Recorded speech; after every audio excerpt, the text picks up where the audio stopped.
واعتصموا بحبل الله جميعا ولا تفرقوا. ومن صار على نهجه وتمسك بسنته إلى يوم الدين.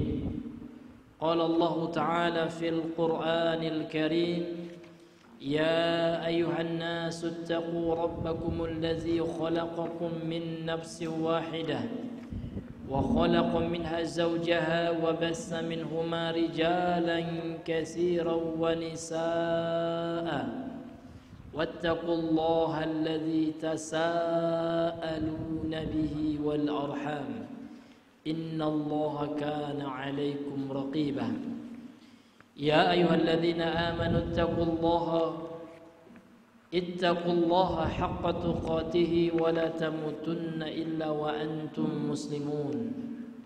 يا أيها الذين آمنوا اتقوا الله وقولوا قولا سديدا يصلح لكم أعمالكم ويغفر لكم ذنوبكم ومن يطع الله ورسوله فقد فاز فوزا عظيما. أما بعد فإن أصدق الحديث كتاب الله وخير الهدي هدي محمد صلى الله عليه وسلم وشر الأمور محدثاتها وكل محدثة بدعة وكل بدعة ضلالة وكل ضلالة في النار. نسأل الله السلامة والعافية. معاشر المسلمين، jemaah salat maghrib rahimani wa rahimakumullah, kembali kita bersyukur kepada Allah Subhanahu wa taala, yang mana pada malam hari ini Allah kembali mengumpulkan kita di dalam salah satu rumahnya ini, yang kita berharap Allah berikan kepada kita pahala dan keberkahan. Itulah niat yang mesti kita pasang semenjak kita dari rumah tadi sampai detik ini. Maka mestilah setiap kita senantiasa memasang niat bahwasanya kita ke masjid ini dalam rangka untuk mendapatkan pahala dari sisi Allah Subhanahu wa taala. Karena Allah Subhanahu wa taala melalui lisan Rasulnya sallallahu alaihi wasallam, bahwasanya Rasulullah bersabda sebagaimana dalam hadis panjang riwayat Imam Muslim yang sering kita dengar. Kata Nabi sallallahu alaihi wasallam, "Majtama'a qaumun fi baitin min buyutillah yatluna kitaballah wa yatadarasuna fima bainahum illa nazalat 'alaihimus sakinah." Tidaklah suatu kaum, kata Rasul sallallahu berkumpul dalam satu rumah-rumah Allah Subhanahu wa taala, membaca Al-Qur'an, kemudian saling mengajarkan agama, kecuali akan Allah utuskan ataupun akan Allah turunkan kepadanya as-sakinah, ketenangan. Wa ghasyiyat alaihimur rahmatu, kemudian mereka akan diliputi rahmat dari sisi Allah. Wa hafathumul malaikah, dan mereka juga akan dinaungi oleh para malaikat. Kemudian wa dzakarahumullahu fiman indahu, dan Allah akan menyebut-nyebut orang-orang yang berkumpul di masjid dalam rangka untuk mempelajari agama ini. Allah akan sebut-sebut namanya kelak di sisi Allah Subhanahu wa taala. Kemudian salat dan salam kepada Nabi besar Muhammad sallallahu alaihi wasallam. Allahumma shalli ala Muhammad wa ala ali Muhammad. Ma'asyiral muslimin wal muslimat, sidang jemaah maghrib rahimani wa rahimakumullah. Kita masih pada pembahasan kitab At-Tabarrukul Masyru' wal Mamnu'. Tabarruk, ngalap berkah yang disyariatkan dan ngalap berkah yang dilarang. Jadi pada pembahasan yang lalu kita masih pada pembahasan tentang hadis-hadis seputar tabarruk. Pada pembahasan yang lalu ya, telah disebutkan bagaimana para sahabat bertabarruk dengan Rasul sallallahu alaihi wasallam, dengan keringatnya Nabi, dengan ludahnya Nabi, bahkan dengan air yang jatuh dari bekas wudunya Nabi. Itu para sahabat berebutan, kadu yaktatilun, sampai-sampai mereka hampir ya berdesak-desakan, bahkan hampir ya diungkapkan dengan ungkapan yang saling mau ya berkelahi gitu. Namun tidak sampai kepada perkelahian, bukan. Artinya mereka sangat antusias bertabaruk dengan Rasul sallallahu alaihi wasallam. Namun seperti yang telah kita bahas, hal-hal yang seperti ini adalah merupakan kekhususan dari Nabi sallallahu alaihi wasallam. Jadi nggak boleh dikiaskan, Pak. Iya. Jadi kalau seandainya ada orang wudu, pas dia jatuh air bekas wudunya kita ambil pula untuk wudu, nggak ada. Ya, atau orang meludah guru kita tampung ludahnya, nggak boleh, karena mengambil berkah dari ludah keringat ini hanyalah khusus bagi Nabi sallallahu alaihi wasallam. Kemudian hadirin yang dimuliakan oleh Allah Subhanahu wa taala, kita lanjutkan hadis yang dibawakan kemarin oleh beliau adalah hadis sahih riwayat Imam Al-Bukhari. Nomor hadis 2581. Ini dicantumkan nomornya langsung oleh penulis ya. Jadi hadis yang kemarin itu, Pak, menceritakan seorang ya yang bernama Urwah. Yang mana Urwah ini juga di antara para sahabat Nabi sallallahu alaihi wasallam. Dan Urwah ini pernah melotot melihat secara saksama kepada para sahabat Nabi sallallahu alaihi wasallam. Ketika itu Rasulullah meludah. Maka di sini ya pada pembahasan yang lalu Urwah mengatakan, "Fa wallahi ma tanakhama Rasulullah sallallahu alaihi wasallam nakhamatan illa waqa'at fi kaffi rajulin minhum." Tidaklah Nabi itu meludah gitu, kecuali ludah Nabi itu sudah ada, sudah ditampung gitu oleh tangan seorang sahabat di antara para sahabat Nabi sallallahu alaihi wasallam. Fadallaka biha wajhahu wa jildahu. Kemudian bekas ludah Nabi itu digosokkan ke wajah dan kulit mereka para sahabat. Jadi Urwah waktu itu belum begitu paham tentang keadaan seperti itu. Karena nanti dikatakan oleh Imam Ibnu Hajar, ini kisah terjadi di kalangan para sahabat yang hudatsa'u ahdin bil Islam, baru masuk Islam gitu. Jadi mereka belum tahu perkara seperti itu. Termasuk yang heran waktu itu adalah Urwah. Ya. Seperti itu. Dan kisah yang panjangnya telah kita jelaskan pada pertemuan yang sebelumnya. Kemudian berkata Al-Hafiz Ibnu Hajar Al-Asqalani rahimahullahu taala,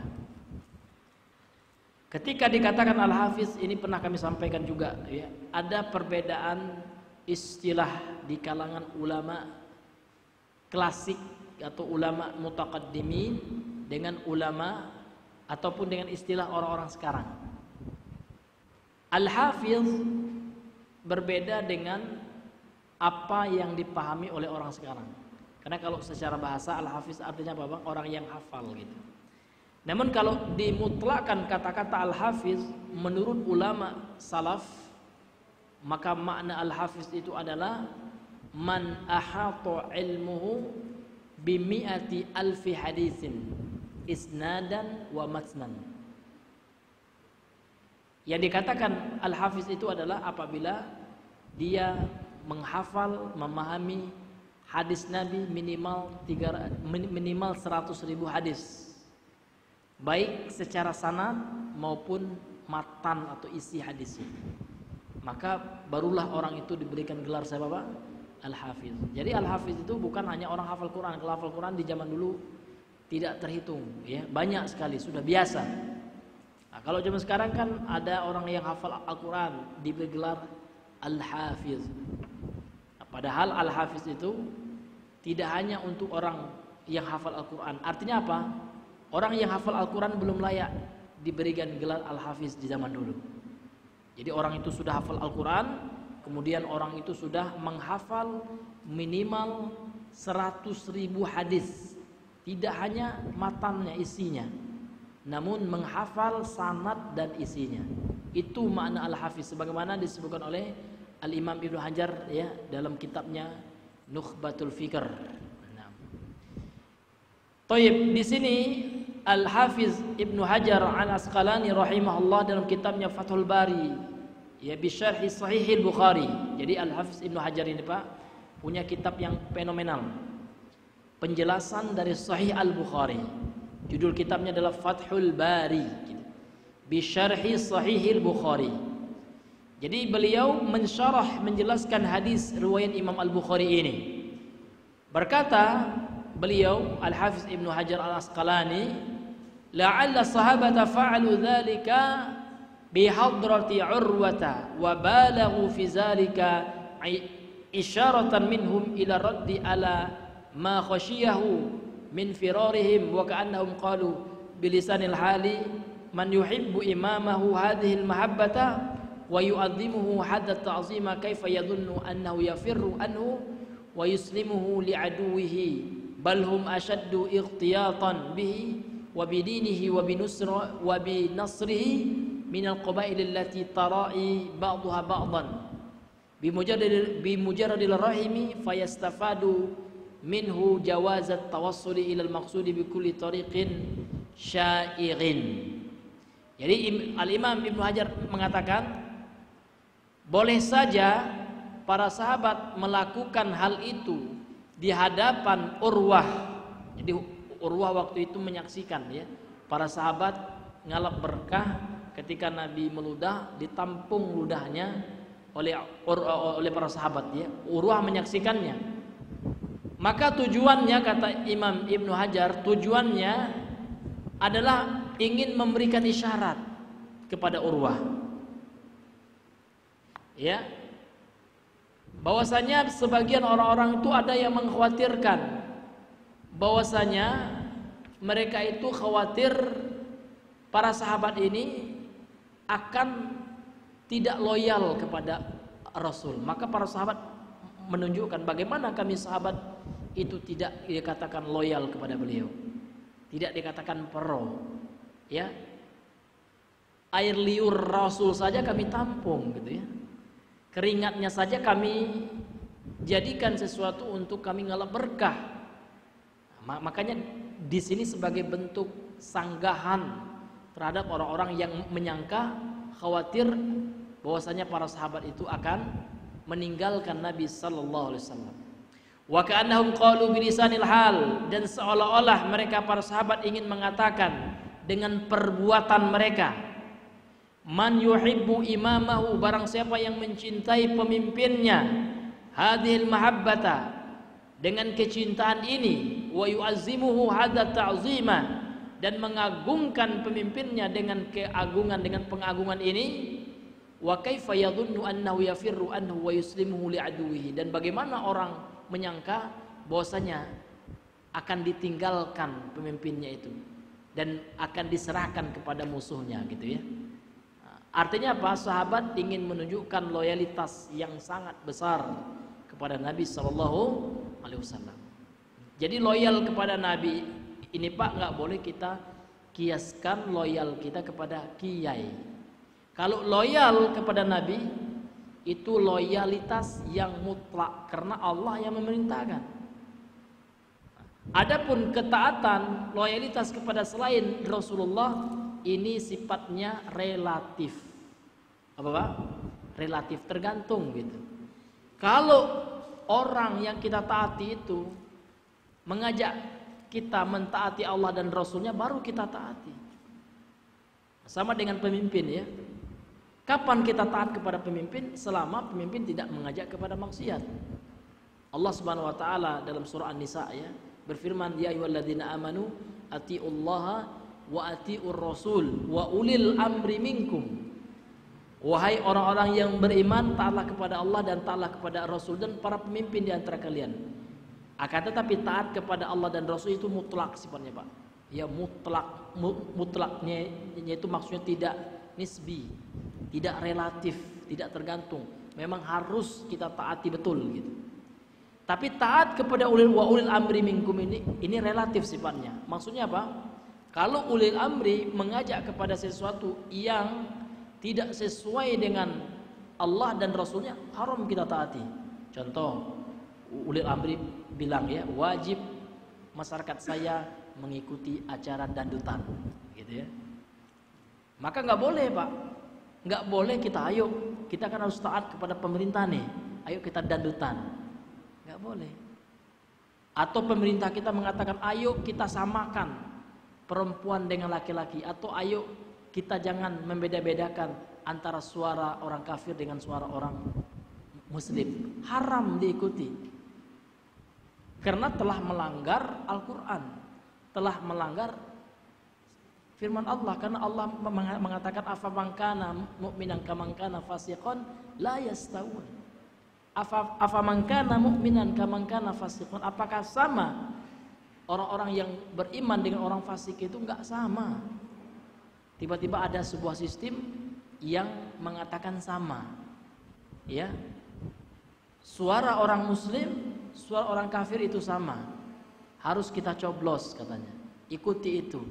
Ini pemerintah ulil amri, nggak boleh diikuti kalau seandainya melanggar ketentuan Allah dan Rasulnya. Nah, ini Bapak Ibu yang dirahmati oleh Allah Subhanahu Wa Taala. Jadi kalau sahabat loyal kepada Nabi, ini mutlak sifatnya, karena Allah yang memerintahkan langsung. Kenapa? Karena Nabi itu memang apa yang beliau lakukan itu murni semuanya atas bimbingan Allah. Perkataan Nabi itu wahyu, perbuatan Nabi itu juga wahyu. Itu namanya sunnah juga. Perbuatan Nabi namanya sunnah fi'liyah. Kalau perkataan Nabi sunnah qauliyah. Bahkan yang Nabi setujui, Nabi tidak berbicara, Nabi tidak melakukan, namun Nabi melihat sahabat melakukan dan Nabi setujui. Ini juga termasuk sunnah. Sunnah taqririyah namanya. Ini Bapak Ibu yang dirahmati oleh Allah Subhanahu wa taala. Jadi taat kita kepada Nabi ini sifatnya mutlak. Adapun taat kepada ustaz, taat kepada gus, habaib, kiai, ini sifatnya relatif. Kalau gus itu mengajak kepada Al-Quran dan Sunnah, kepada Allah dan Rasulnya, ajakannya tidak bertentangan dengan prinsip Al-Quran dan Sunnah, ikuti, nggak apa-apa. Ataupun ustadz, ya, kalau mengajak kepada Al-Quran dan Sunnah, perintahnya tidak menyelisih apa yang Allah perintahkan, gitu ya, selama kita sanggup untuk melakukannya, lakukan. Ini Bapak Ibu yang dirahmati oleh Allah Subhanahu wa taala. Jangankan gus kiai, orang tua kita sendiri, Pak, kalaulah perintah orang tua kita tidak sesuai dengan Allah dan Rasulnya, maka nggak boleh kita taati. Ini orang tua gitu ya. Namun tentu kita luruskan, ya, kita beri alasan yang dengan tutur kata yang paling hikmah, yang paling lembut, yang paling bijaksana. Misalkan orang tua kita bilang, "Nak, ya, kamu mau menikah ya?" "Iya, Mak, ya." "Cobalah ya cari wanita pacaran dulu ya." Nah, maka kita jangan kita taati, ya. Kita bilang, "Maaf, Mak, ya, bukannya saya tidak mau pacaran, ya. Ternyata pacaran itu dalam agama kita itu Allah larang. Karena pacaran itu salah satu bentuk mendekati zina. Sementara Allah mengatakan wala taqrabuz zina. Janganlah kalian dekati zina. Dan Allah mengatakan, ya, seluruh wasilah, seluruh sebab yang bisa mengantarkan kepada zina itu hukumnya haram. Apapun, Pak. Mau itu media sosial. Media sosial kan hukum asalnya mubah, karena ini perkara dunia. Tapi kalau niat kita rusak, kita gunakan ini untuk hal-hal yang mendatangkan murkanya Allah, untuk pacaran lah, untuk nengok-nengok cewek lah, gitu ya. Maka kita berdosa, ya, dalam menggunakan media sosial. Karena luar biasa sekarang fitnahnya, Pak. Fitnah wanita itu. Makanya Rasul mewasiatkan kepada para sahabat dan juga termasuk kepada kita, mewanti-wanti fitnah wanita. Makanya Nabi menyarankan kepada laki-laki yang sudah mampu, ya ma'syarasy syabab man istata'a minkumul ba'ata falyatazawwaj, rawahu Muslim. Wahai para pemuda, kata Rasul, barang siapa yang sudah mampu, sudah mencapai kondisi al-ba'ah. Al-ba'ah itu maksudnya adalah kuat, mampu memberikan nafkah dan mampu memberikan nafkah biologis, ya. Kuatul jima', kata para ulama menjelaskan mana al-ba'ah itu. Dan kuatul amwal, kuat dan di dalam perekonomian, artinya mampulah, minimal dia mampu memberi makan sebagaimana dia makan, memberikan pakaian sebagaimana dia punya pakaian, dan memberikan tempat tinggal. Walaupun tidak harus punya rumah sendiri, ngontrak nggak apa-apa. Ya, karena kewajiban kita itu hanya memberikan tempat tinggal, bukan memberikan rumah cash, nggak ada itu. Tapi kalau kita punya uang lebih ya nggak apa-apa, beli rumah. Namun rumah itu nggak wajib.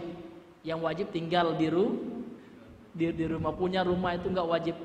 Yang wajib itu tinggal di rumah, baik itu ngontrak ataupun punya uang rumah sendiri. Lebih wajib naik haji lagi, Pak. Kalau ada orang yang nanya mana wajib beli rumah sendiri ataupun naik haji. Kalau beli rumah sendiri misalkan habis uang 500 juta, naik haji plus sekarang 2,5 juta. Dia memang alhamdulillah punya uang pas beli rumah. Sementara dia bisa ngontrak. Jadi bagaimana? Maka dia harus naik haji dulu. Kalau enggak itu berdosa dia, karena dia sudah cukup uang. Tapi Pak Ustadz, saya belum punya rumah. Punya rumah enggak wajib. Ingat tuh ya, punya rumah enggak wajib. Tapi belum punya Pajero, enggak wajib itu. Yang wajib naik haji. Kalau sudah punya nominal rekeningnya Pak ya, duit kita untuk haji plus atau haji yang pemerintah, tapi haji pemerintah lamonian Pak ya. Iya, nunggunya lamonian ya. Boleh jadi kita sudah tidak di alam dunia lagi. Ya kan? Belum juga keluar nama kita gitu ya. Maka sekarang ada haji plus Pak. 250 juta saja sudah bisa. Kalau haji pemerintah sekarang sudah 100-an juta juga. Sudah naik sekarang ya. Biaya haji itu. Ini Bapak Ibu yang dirahmati oleh Allah Subhanahu wa taala. Jadi para sahabat menampakkan itu di depan Urwah, tujuannya untuk apa, Bang? Untuk menunjukkan kepada Urwah, beginilah bentuk loyalitas ya kami kepada Rasulullah gitu. Bal hum asyaddu ikhtiyatan bihi. Bahkan mereka para sahabat itu sangat hati-hati terhadap Rasulullah dan agamanya, dan dengan wabinasri, dan dengan menolong Rasulullah minal qabail, daripada para suku-suku ya, yang mana para suku-suku itu saling menolong satu sama lain. Jadi para sahabat itu loyal mereka kepada Rasul itu lebih besar ketimbang loyalnya para qabail. Qabail ini jamak dari kabilah, suku-suku. Ya, karena memang kalau di negeri Arab itu terkenal dengan kesukuannya Pak, qabaliyahnya, qabailiyahnya itu sangat fanatisme kesukuannya sangat besar Pak. Bahkan kalau sekarang masih ada juga Pak ya, sehingga kalau di Yaman itu sering sekali Pak terjadi peperangan antara suku. Bahkan ada satu suku itu nggak mau dia menikahkan anaknya di suku yang lain, atau ada suku yang merasa rasnya tinggi gitu, sehingga mereka kalau perempuannya ingin dilamar orang, mereka menaikkan maharnya dengan sesuatu yang sangat mahal gitu. Sehingga datanglah Islam. Islam adalah agama penyetaraan, agama keadilan. Makanya Rasul mengatakan la farqa, ya kan, bainal arabi wal ajami. Tidak ada beda antara orang Arab dan orang non-Arab, orang ajam. Yang membedakan itu adalah takwa. Turunlah firman Allah Subhanahu wa taala, inna akramakum indallahi atqakum. Sesungguhnya orang yang paling mulia di sisi Allah itu bukan orang Arab, bukan orang timur, bukan orang barat, bukan. Tidak dilihat rasnya, bangsanya, enggak. Namun yang dilihat adalah ketakwaannya. Semakin dia taat kepada Allah, walaupun dia budak sekalipun, seperti Bilal bin Rabah, mantan budak, kulit hitam Pak. Kalau kita ini bukan hitam Pak. Saya pernah bilang sama orang Afrika ya, saya ini hitam nih, tersinggung orang Afrika tuh Pak. Masya Allah, petang putih katanya. Jadi sehitam-hitamnya kita di Indonesia ini ya, dibandingkan dengan orang Afrika, kita yang paling putih. Iya, makanya Pak, saya pernah ada teman orang Ethiopia dan orang Somalia. Itu kan Afrika semua Pak ya. Memang yang hitam menurut versi mereka itu memang kayak arang itu Pak. Memang saya pernah lihat orang yang kulitnya itu yang putih cuma giginya. Iya. Iya, semua hitam legam Masya Allah ya. Iya. Jadi waktu itu saya keceplos Pak. Saya juga hitam, saya bilang. tersinggung orang itu ya, petang-petang putih katanya, bilang-bilang hitam ya. Karena memang hitam dalam versi mereka itu memang hitam yang kayak arang gitu. Itu yang hitam. Kalau kita ini asmar katanya. Ya, coklat kemerah-merahan gitu ya, bukan hitam. Nah, ini hadirin yang dimuliakan oleh Allah Subhanahu wa taala. Namun itu tidak Allah lihat gitu. Yang dilihat oleh Allah adalah hati kita. Bahkan Rasul juga menegaskan dalam hadis sahih riwayat Imam Muslim, "Innallaha la yanzuru ila suwarikum." Sesungguhnya Allah tidak memandang kepada bentuk rupa kalian, wala ila ajsamikum, dan juga tidak melihat kepada jasad kalian gitu. Walakin yanzuru ila qulubikum wa a'malikum. Akan tetapi yang dilihat oleh Allah itu adalah hati dan amal kalian. Ya. Hati kita ini, seberapa bersih hati kita itu yang dilihat oleh Allah. Dari kotoran kesyirikan, kebid'ahan, kemudian dari hasad, dari dengki, dan dari penyakit-penyakit ujub, sombong dan lainnya. Itu yang dilihat oleh Allah Subhanahu wa taala. Boleh jadi ada orang yang buruk rupa, Pak. Manusia menghinakan dia, buruk rupanya, namun hatinya elok, hatinya baik, dia pemaaf gitu. Ini kan hati dia enggak suka dendam. Itulah yang orang yang mulia di sisi Allah Subhanahu wa taala. Maka yang mesti kita perhatikan bukan keadaan fisik kita, Pak. Orang sekarang, Pak, untuk berdandan berapa juta habis duit. Ya kan? Untuk perawatan muka. Iya, beli skincare ya, beli bedak apalah ya. Iya, beli deodoran ya, sampo-nya macam-macam ya. Namun terkadang jarang ya lalai terhadap kesehatan hati, karena hati kita juga butuh makanan, butuh gizi, butuh vitamin. Apa vitaminnya, Pak? Ini Al-Quran, itu vitamin hati yang pertama. Maka orang yang membaca Al-Quran, insya Allah, Pak, hatinya bersih. Jadi kalau seandainya kita ingin membersihkan hati, Al-Quran. Kemudian yang kedua, tobat. Karena kita setiap saat, Pak, keluar rumah aja udah terbuka pintu-pintu maksiat. Saya masih ingat pernah saya baca kitab nukilan dari perkataan Imam Al-Ghazali. Karena Imam Al-Ghazali itu, Pak, beliau banyak juga perkataannya tentang hati, pembahasan yang sangat luar biasa.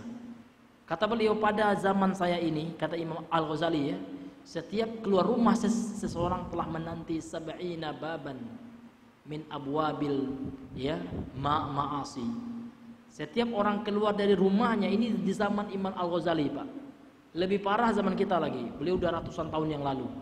Masih banyak Islam masih kuat di masa kejayaan Islam itu.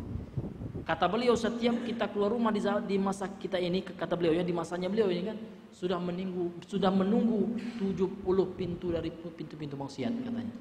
Ya kan? Apalagi zaman kita ya.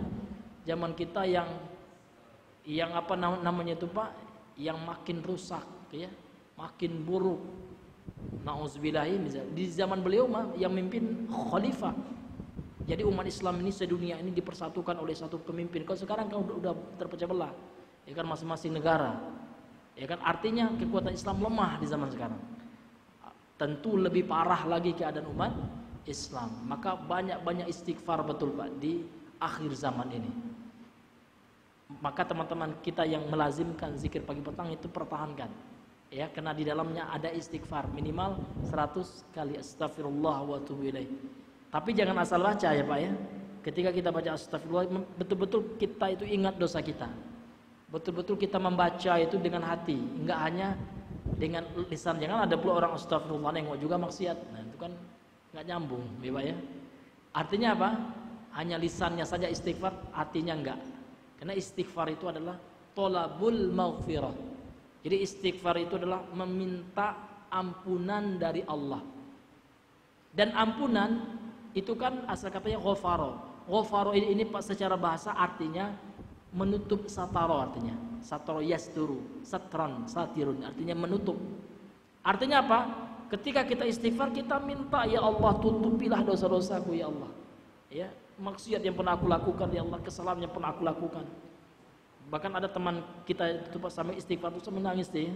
Setiap kali astagfirullah ingat dosanya, astagfirullah ingat dosanya. Minta ya Allah, tutupi ya Allah gitu. Tutupi kelak di akhirat ya Allah.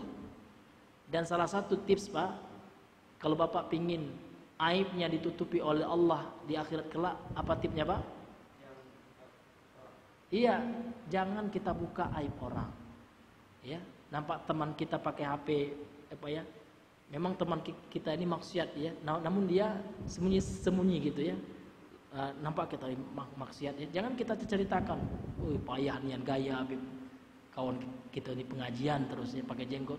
Saya nengok dia di HP muka YouTube cewek ya kan. Bahaya itu enggak boleh.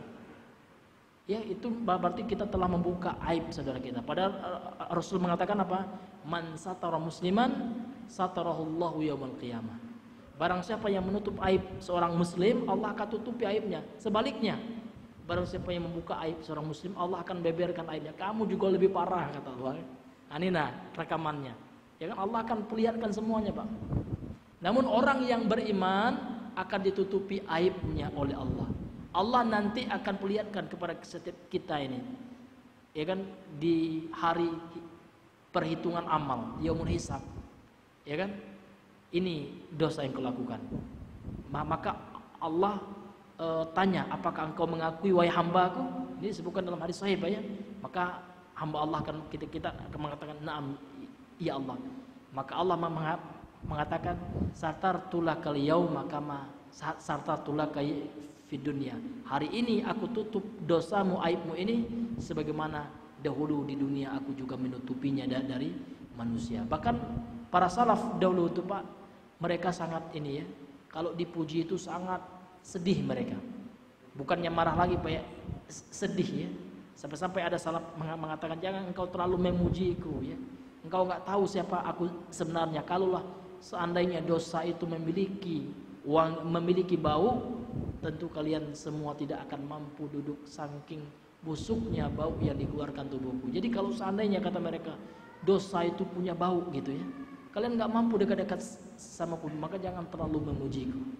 Nah itu, ini luar biasa Pak ya, para salaf. Jadi para salaf itu mereka menyembunyikan kebaikan mereka sebagaimana ya kan, mereka menyembunyikan keburukan mereka. Bahkan itulah wasiat ulama salaf ya.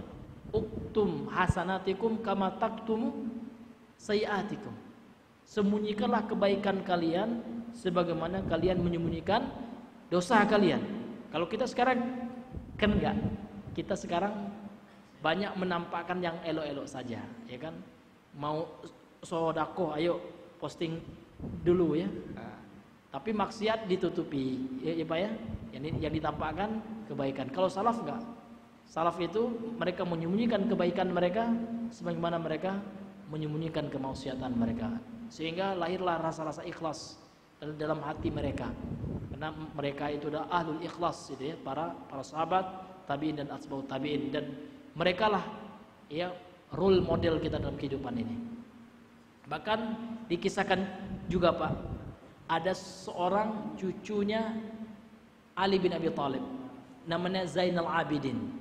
Ya, jadi Zainal Abidin ini bin Ali bin Hasan, afwan bin Husain atau Hasan, lupa saya. Cicitnya Ali bin Abi Thalib. Ya. Dan dia adalah seseorang yang ahli ibadah dan juga ulama dia. Ketika meninggal Pak, Zainal Abidin ini ketika meninggal diceritakan, ini sahih ya, ceritanya ma'ruf gitu. Mungkin Bapak udah pernah dengar juga, enggak apa-apa kita ulang ya. Ketika meninggal Pak, beliau ini terkejut orang. Ya, banyak orang menceritakan bahwasanya di pundak beliau ini ada bekas gitu ya. Ada bekas kasar gitu ya. Seperti bekas seseorang kuli gitu ya, orang yang suka mikul sesuatu kan seperti itu. Dan tatkala meninggalnya beliau juga, orang-orang fakir miskin Pak pada ngerumpi gitu. Pada saling bercerita, ya kan, sudah berapa malam ini Pak ya, kok nggak ada lagi sosok misterius ya, jam 3 malam datang mengetok rumah bawakan makanan. Orang nggak ada yang tahu gitu ya, orang udah tidur Pak ya, orang sudah ngorok gitu ya. Jadi sosok misterius itu nggak ada lagi datang ya. Semenjak bertepatan dengan meninggalnya Zainal Abidin ini, barulah tahu orang, oh mungkin gitu ya. Jadi orang beranggapan mungkin beliau inilah sosok itu gitu. Enggak ada orang yang tahu Pak, pas meninggal aja tahu, itu luar biasa. bagaimana dia menyembunyikan kebaikan ya. Beda dengan kita sekarang Pak ya. Kalau kita sekarang kan pingin orang tahu. Kan itu. Guys ya. Dibuat konten ya. Nah ini Pak ya. Jadi murni niatnya tidak hanya untuk Allah lagi. Ya Pak ya. Niatnya mungkin untuk viewer ya, atau untuk apa? Ya untuk supaya dibilang dermawan gitu. Ini parahnya. Ini beda kondisi kita dengan kondisi para ulama salaf terdahulu. Ini ya, Bapak Ibu yang dirahmati oleh Allah. Maka pelajaran yang kita ambil apa Pak? Pelajarannya adalah bagaimana kita senantiasa menjaga hati. Karena ikhlas itu ibadah hati, bukan ibadah badan Pak. Kalau badan kita boleh jadi kita rajin sholat, ya, ruku, i'tidal, sujud gitu. Namun hati belum tentu ikhlas. Maka ikhlas itu perbuatan hati, dan ikhlas itu intinya adalah makana lillah. Ulama memberikan definisi singkat aja. Segala sesuatu yang dilakukan karena Allah, itu saja Pak. Mau orang memuji atau tidak jadi masalah. Maka yang dinamakan ikhlas itu kita lakukan sesuatu niat kita tidak butuh ya komentar orang. Mau orang memuji ataupun orang mencela kita, mengkritik, kita tidak masukkan itu sebagai motif kita beribadah. Itu Pak ya. Nah itu. Segala sesuatu karena Allah, itu intinya. Baik itu ibadah terang-terangan kita lakukan, bersedekah terang-terangan nggak apa-apa juga Pak. Karena dalam Al-Qur'an pun disebutkan ya, sirron wa alaniyah gitu ya. Seseorang itu bersedekah sirron, secara sembunyi atau dia terang-terangan. Dan nggak boleh juga kita ponis yang terang-terangan, misalkan nampak orang ya, kita katakan riya. Nggak tahu, karena riya itu hubungan dia dengan Allah. Yang tahu hanya dia dan Allah Subhanahu wa taala. Jangan sampai juga seseorang itu meninggalkan amal karena takut dibilang ria. Itu ria juga. Kenapa kok enggak sedekah Pak? Nanti saya dibilang ria. Udah ria Bapak berarti. Ya. Karena tarkul amal li ajlin nas syirkun, ya. Meninggalkan amal karena manusia, karena ada faktor manusia, ini juga syirik Pak. Kok nggak sholat ke masjid Pak? Oh, nanti kaget saya dibilang orang rajinian gitu ya. Nggak boleh. Berarti Bapak nggak sholat karena manusia. Meninggalkan amal karena manusia atau beramal karena manusia, kedua-duanya riya. Kedua-duanya syirik. Yang benar kita nggak ada melibatkan manusia sedikit pun. Saya sholat karena Allah. Inna sholati wa nusuki wa mahyaya wa mamati lillahi rabbil alamin. Lillah saja gitu ya. Untuk Allah saja, tidak ada sangkut pautnya dengan manusia. Begitu juga hendaknya Pak, kita datang ke pengajian bukan karena segan sama kawan kita. Kaget kalau saya ndak pengajian kan, percuma saja berjenggot kata orang. Apa nanti kata ikhwan gitu ya. Nah ini nggak boleh. Itu riya itu Pak, jelas itu. Dan riya, bahaya riya, menghancurkan amal dan pelakunya diancam neraka. Orang yang pertama kali masuk neraka itu Pak bukan pezina. Orang yang pertama kali masuk neraka itu Pak bukan perampok, bukan koruptor, namun adalah orang yang riya. Dalilnya hadis qudsi riwayat Imam Al-Bukhari. Ya kan, ada 3 orang yang akan diadili oleh Allah sebelum yang lainnya. Yang pertama adalah seorang mujahid. Ditanya oleh Allah, lima jahatta fi dunia. Kamu jihadnya untuk apa? Motifmu apa? Niatmu apa? Jahadtu fi sabilika ya Allah. Saya di dunia itu berjihad di jalanmu ya Allah, karena Engkau ya Allah. Namun Allah Maha tahu, ya. Ini hanya omdo doang kata Allah ya. Kazabta, kamu bohong. Walakin jahadta liyuqala mujahid. Agar tapi engkau berjihad itu supaya dibilang ya pahlawan. Waqad qil, dan sungguh itu telah engkau dapatkan. Akhirnya apa Pak? Akhirnya ya kan, diseretlah orang ini Pak. Diperintahkan oleh Allah malaikat menyeret orang ini dengan wajahnya di tanah. Ini luar biasa Pak. Fayulqa finnar, kemudian dilemparkan ke neraka. Ini kena orang ria nih. Dia jihad ya supaya pingin dipuji, dapat pujian, dibilang mujahid, dibilang pahlawan, dan pujian itu sudah dia raih. Dia sudah mendapat status pahlawan nasional gitu ya. Maka juga Pak, kami mewasiatkan ini, siapapun yang mendengar termasuk tentara juga, Kalau ada orang berperang bukan karena Allah, membela tanah air, ini juga syirik. Kenapa? Bukan membela tanah air tujuan kita apa? Kita membela Allah, membela agama Allah. Kalau tanah air itu boleh juga, tapi bukan itu niat yang pertama. Itu yang kesekian itu. Yang pertama kita berjuang, berperang itu adalah li i'la'i kalimatillah, untuk meninggikan kalimat Allah. Ya kan? Bukan untuk supaya nanti kalau saya meninggal, saya gugur di medan pertempuran, nanti saya dapat titel pahlawan. Nah, kalau itu niat seseorang yang berperang itu sia-sia, neraka juga yang akan dia dapatkan gitu ya, berdasarkan hadis Nabi itu. Maka penting sekali orang yang dikatakan jihad fisabilillah niatnya betul mendapatkan surganya Allah Subhanahu wa taala. Maka ada sahabat ya, Zubair bin Awam ya. Maka ketika jihad itu kan, sesungguhnya saya melihat surga di belakang ya, kilauan pedang-pedang di medan jihad itu. Memang yang diminta para sahabat Nabi itu adalah surganya Allah. Itu niat kita. Kalau surga boleh, karena surga itu adalah janjinya Allah. Karena surga itu adalah sesuatu yang Allah motivasi kita untuk meraihnya. Kalau tanah air nggak ada, memang tanah air nggak apa-apa, kita bela tanah air pun nggak apa-apa. Namun ingat, niatnya yang pertama adalah Allah, itu yang pertama kali. Itu menjadi intinya. Kalau itu sudah barang tentulah gitu ya. Nabi kan ketika jihad untuk Allah secara tidak langsung juga Mekah, tanah air Nabi juga dapat dilindungi ya oleh Nabi. Namun bukan itu niatnya Pak ya. Karena sekarang ada salah di dalam apa Pak ya? Di dalam memberikan arahan kepada tentara kita. Mesti tentara kita itu diberikan arahan tauhid ya. Sehingga tentara kita itu kalau berjihad meninggal mendapatkan mati syahid. Ini karena niatnya itu niatnya ikhlas untuk Allah, bukan karena takut komandan. Itu juga salah. Kenapa perang? Oh, karena diperintah komandan, padahal dia nggak mau ya, menolak hatinya. Itu juga salah. Makanya penting sekali Pak, daulat sekali ya para tentara Indonesia itu mendapatkan pelajaran tahu. Kalau nggak tauhid Pak, jihadnya entar bukan karena Allah. Ya nggak sia-sia juga pahala jihadnya kan gitu. Ini pentingnya tauhid. Di sini penting ilmu tauhid Pak ya. Karena ilmu tauhid itu mengajarkan kita untuk ikhlas.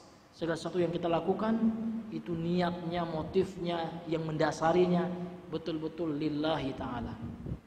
Kemudian yang kedua dalam hadis itu Pak adalah seorang yang berilmu, seorang alim, bahkan juga seorang qari, orang pembaca Al-Quran juga ditanya dengan pertanyaan yang sama. Ternyata dia riya juga.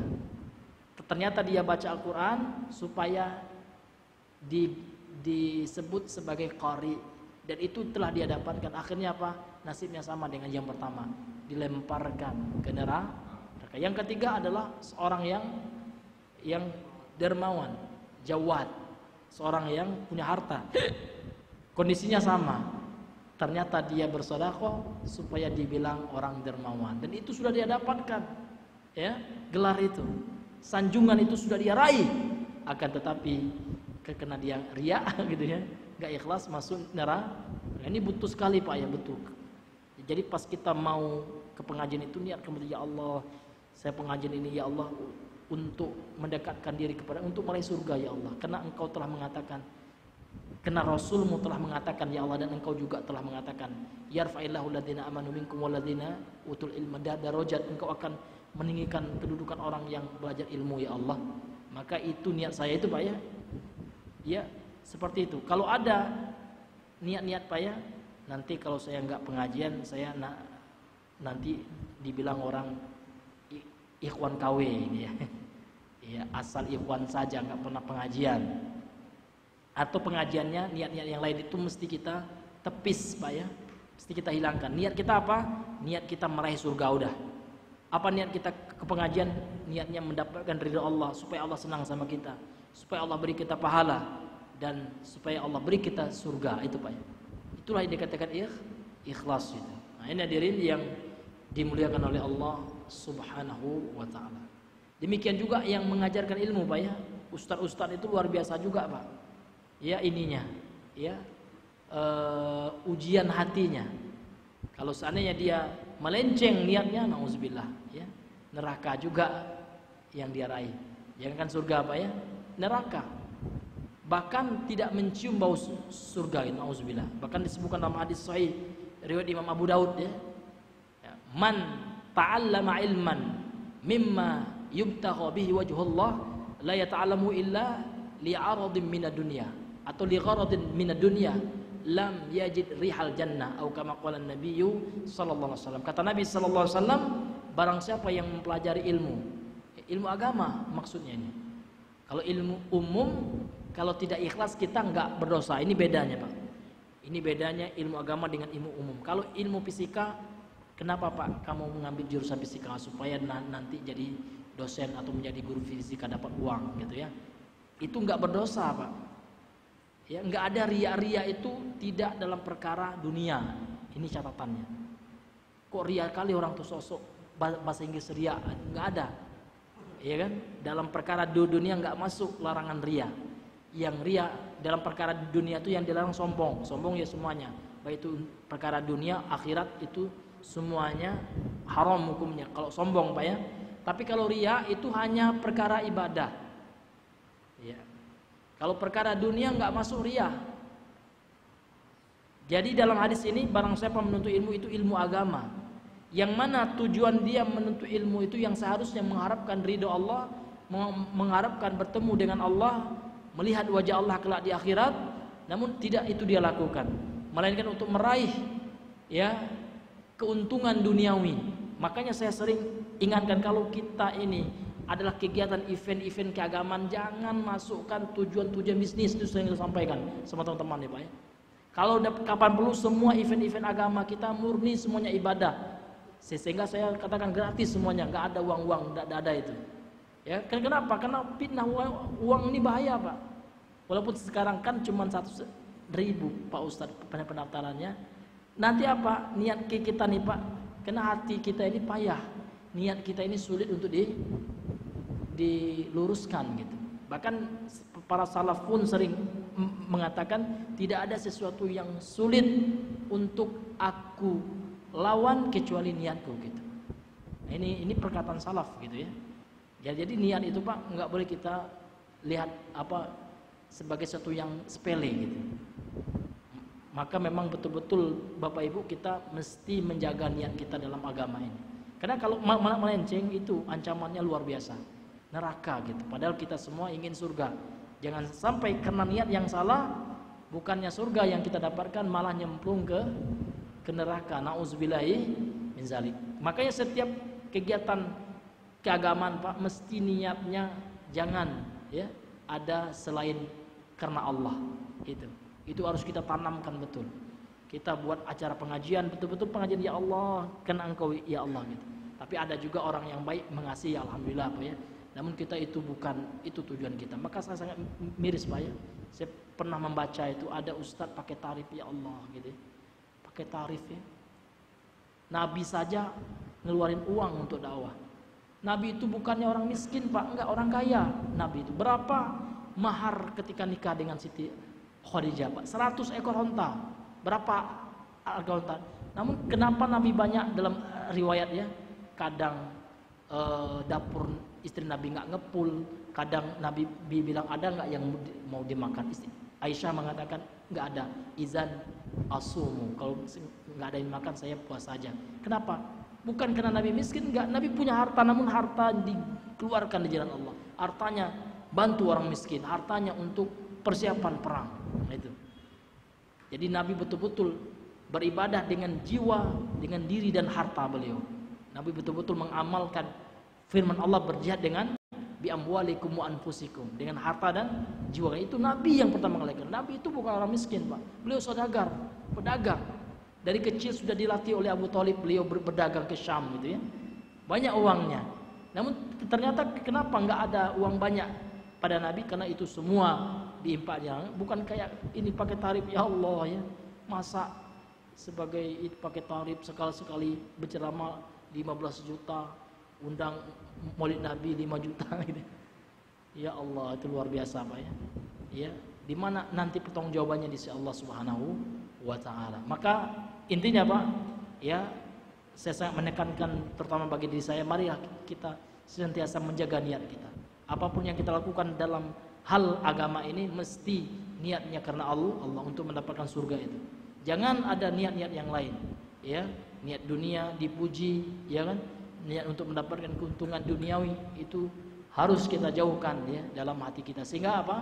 Sehingga kita mendapatkan keselamatan kelak di sisi Allah Subhanahu wa taala. Thayyib ya, karena sudah masuk waktu Isya, nanti mungkin sedikit kita lanjutkan setelah sholat Isya. Subhanakallahumma bihamdika asyhadu an la ilaha illa anta astaghfiruka wa atubu ilaik. Assalamualaikum warahmatullahi wabarakatuh.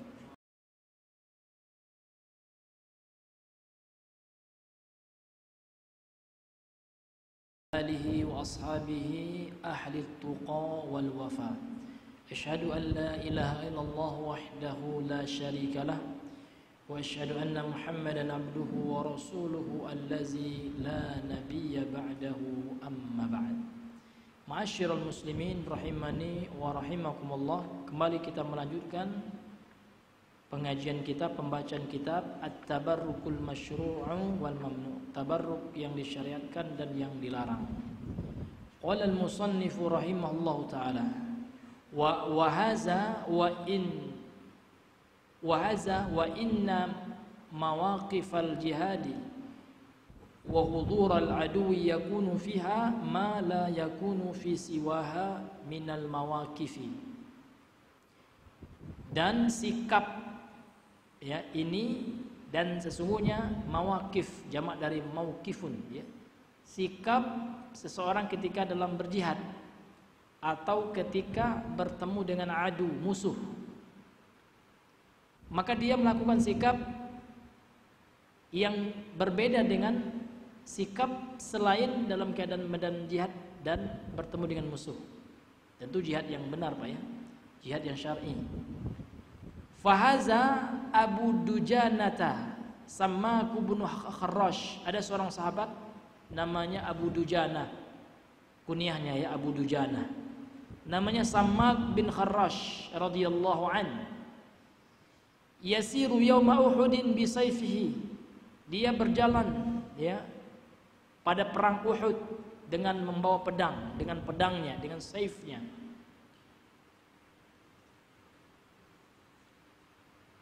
Watabakhtaru amamal adu, dan beliau berjalan dengan cara ya membusungkan dada. Yatabakhar itu ya, itu membusungkan dada. Yatabakhtaru di depan musuh. Artinya apa? Ketika sikap seseorang di depan musuh itu ya, maka boleh Pak, jangan kalau kita perang itu ya kayak orang penakut ya, ini beda sikapnya. Maka mesti sikap tegas, tampakkan keberanian untuk mengkobarkan mental di depan musuh. Faqala Rasulullah sallallahu alaihi wasallam, lantas Rasulullah ketika menyaksikan ya apa yang dilakukan oleh sahabat Abu Dujanah ini, Sammak bin Kharrash ini, maka Rasul mengatakan, innaha lamasyatun yubghiduhu Allahu wa rasuluhu illa fi misli hadal mautini. Ini adalah cara berjalan yang dimurkai oleh Allah dan Rasulnya. Jadi asalnya berjalan dengan congkak itu Allah murka, haram. Ini ramzul kibri namanya, tanda kesombongan, simbol kesombongan. Illa kecuali kalau dilakukan pada kondisi ini, kondisi perang. Memang dalam keadaan seperti itu memang kita harus sombong gitu Pak ya. Sombong dalam artian kata kita harus menampakkan ketegasan. Karena kalau seandainya kita rendah hati ya, kita yang dilibas sama musuh. Nah, ini beda konteks. Ya, ini hadirin yang diberikan oleh Allah. Jalan itu ada yang sombong Pak. Karena hatinya enggak seperti itu. Enggak. Kalau masalah hati lebih besar dosanya. Ada orang yang berjalan sombong, hatinya sombong juga. Ya. Karena para ulama mengatakan tubuh kita ini, anggota tubuh kita ini cerminan dari hati gitu. Maka diumpamakan oleh Imam Al-Ghazali itu, kalau diibaratkan dengan raja, hati itu raja. Sedangkan bala tentara dan rakyatnya adalah anggota tubuh. Maka apa yang dilakukan oleh tubuh seseorang itu cerminan apa yang dalam hatinya, kecuali orang munafik. Kalau orang munafik memang beda, Pak. Yaquluna ma laisa fi yaquluna bi alsinatihim ma laisa fi qulubihim. Itu sifat orang munafik. Mereka mengucapkan sesuatu yang enggak sesuai dengan hati mereka, atau mereka melakukan sesuatu pura-pura sholat ya padahal hatinya ya berat sekali. Supaya apa? Supaya dilihat orang. Sehingganya di zaman dahulu ya, sholat yang amat sangat berat bagi orang munafik itu asyaddu sholati alal munafiqin sholatul fajri wa sholatul isya, atau kama qala Nabi sallallahu alaihi wasallam. Sholat yang sangat berat bagi orang munafik itu sholat subuh dan sholat isya. Kenapa, Pak? Karena di zaman dulu belum ada listrik, Pak.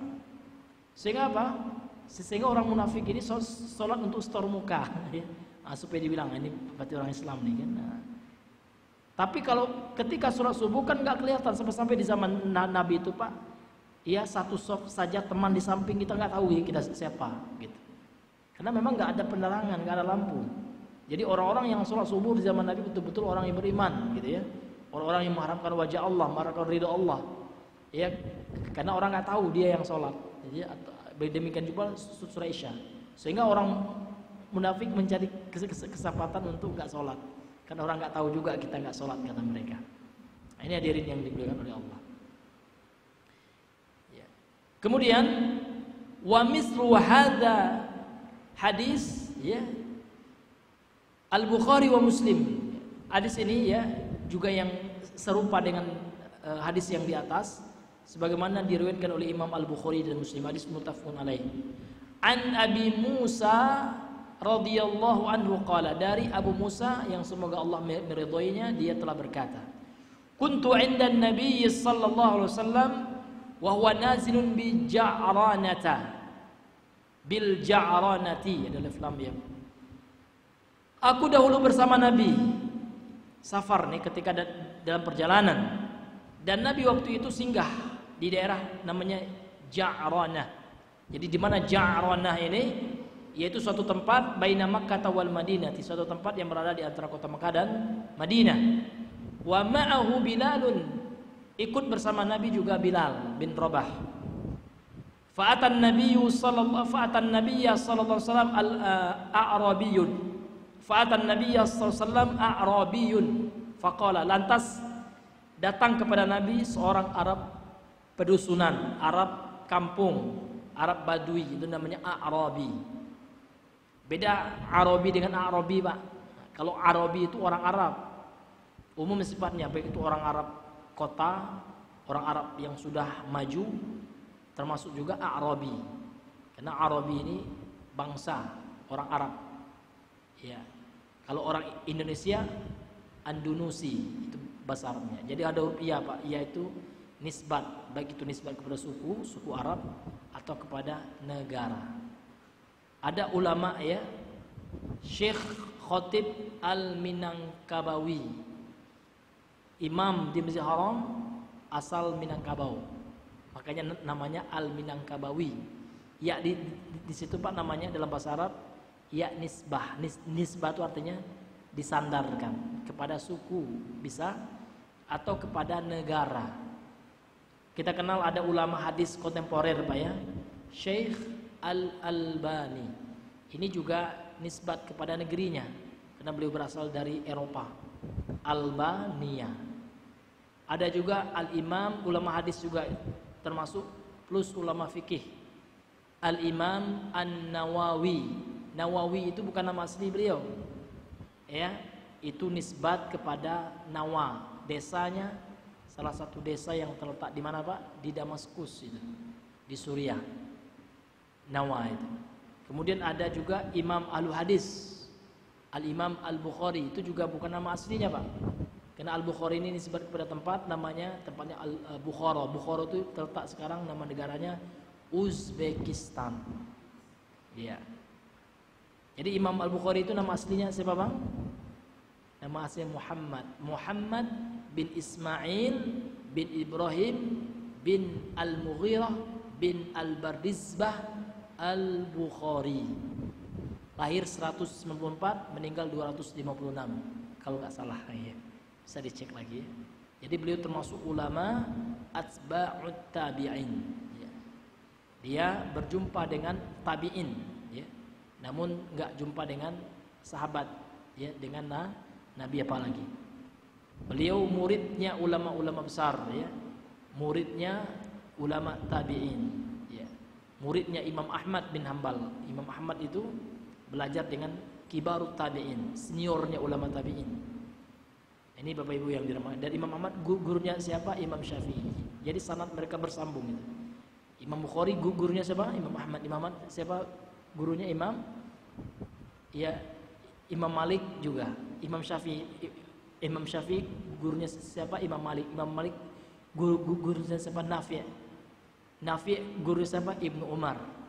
Ibnu Umar guru siapa? Muhammad sallallahu alaihi wasallam. Jadi nyambung memang Pak ya. Sanad keilmuan mereka. Baik, kemudian kita lanjutkan hadis ini. Datang Nabi kepada Nabi. Datang orang Arab Badui kepada Nabi sallallahu alaihi wasallam di mana di Ja'ranah ini. Faqala, lantas Arab Badui ini berkata langsung, Pak, karena memang orang Arab Badui ini kurang adabnya ya. Langsung saja. Ala tanjazali ma wa'adtani ya, tidakkah engkau kabulkan apa yang telah engkau janjikan kepadaku wahai Muhammad, kata Arab Badui ini. Faqala lahu, lantas Nabi berkata, absyir, insyaallah ya. Absyir ini Pak kalau bahasa kita ya saya berikan kabar gembira untukmu gitu. Namun orang Arab Badui ini ngeyel. Faqala, lantas dijawab oleh Arab Badui ini, qad aktsarta alayya min absyir. Engkau wahai Muhammad terlalu banyak berkata kepadaku absyir saja gitu. Namun belum engkau tunaikan gitu. Enggak sabaran ini orang Arab Badui. Lantas ketika mendengar itu Pak, namanya Nabi juga manusia ya, terkadang ada juga tersinggung Pak ya. Fa aqbala ala Abi Musa, lantas Nabi menoleh kepada sahabat Abi Musa. Wa Bilalin, dan kepada Bilal, kahayatil ghadbani faqal, seperti marah gitu ya, ada raut wajah marah juga Nabi ya, melihat kepada dua sahabatnya. Faqala, lantas Nabi berkata kepada dua sahabatnya, raddal busyra, itu orang Arab Badui telah menolak kabar gembira yang aku berikan. Al bisyarah yang diberikan oleh Nabi ditolak oleh Arab Badui itu. Faqbila antuma, maka terimalah oleh kalian berdua. Kalau orang Arab Badui itu nggak mau udah gitu ya. Terimalah oleh kalian wahai wahai Abi Musa al-Asy'ari dan Bilal gitu ya. Qala, lantas mereka berdua, sahabat ini berdua mengatakan, qabilna, kami menerimanya. Thumma da'a biqadahin fihi ma'un. Kemudian Nabi meminta satu bejana gitu ya. Satu tempat yang ada isinya air. Faghassala yadayhi wa wajhahu, lantas Nabi membasuh mukanya di bejana itu ya, dua tangannya, mukanya. Wa majja fi, kemudian Nabi juga meludah, karena majja yamujju majjan itu juga maknanya meludah. Summa qala, lantas Nabi berkata, ishraba minhu, minumlah dari bejana bekas apa? Bekas Nabi membasuh muka dan kedua tangannya. Ini hadis sahih Bukhari dan Muslim. Untuk ngalap berkah, ini ngalap berkah yang dibenarkan. Namun ingat Pak, seperti yang telah kita sampaikan, ini khusus bagi Nabi. Tidak boleh dianalogikan, dikiaskan, disamakan dengan selain Nabi. Dengan kiai lah, ya, tiba-tiba kiai meludah ya di mangkok ya, dah minum, kasih santri, yang ini nggak benar ya. Karena ini khusus bagi siapa Pak? Bagi Nabi.